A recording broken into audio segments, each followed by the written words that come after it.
will the deposits in every community bank in Oklahoma, regardless of their size, be fully insured now? Are they fully recovered? Every bank, every community bank in Oklahoma, regardless of the size of the deposit, will they get the same treatment that SVBP just got or Signature Bank just got? A bank only gets that treatment if a majority of the FDIC board, a supermajority of the Fed board, and I, in consultation with the president, determine that the failure to protect uninsured depositors would create systemic risk and significant economic and financial consequences. So what is your plan? And we made that determination. Right. So what is your plan to keep large depositors from moving their funds out of community banks into the big banks? We have seen the mergers of banks over the past decade. I'm concerned you're about to accelerate that by encouraging anyone who has a large deposit in a community bank to say, we're not going to make you whole, but if you go to one of our preferred banks, we will make you whole at that point.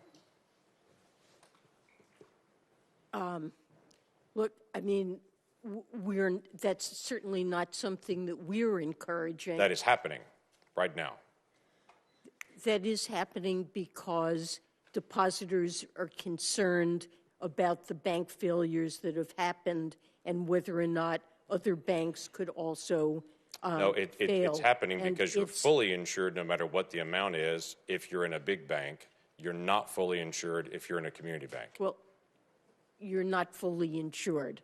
And you were at Signature, and it just barely met that threshold. You were at Signature.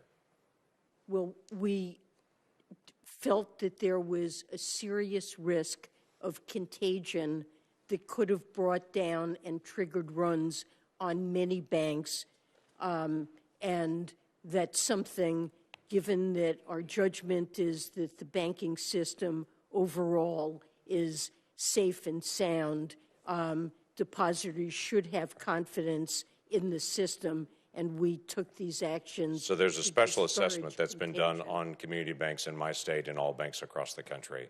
Was there any discussion that that special assessment would only apply to the larger banks, or was it always assumed the special assessment would cover every bank, including rural banks in my state?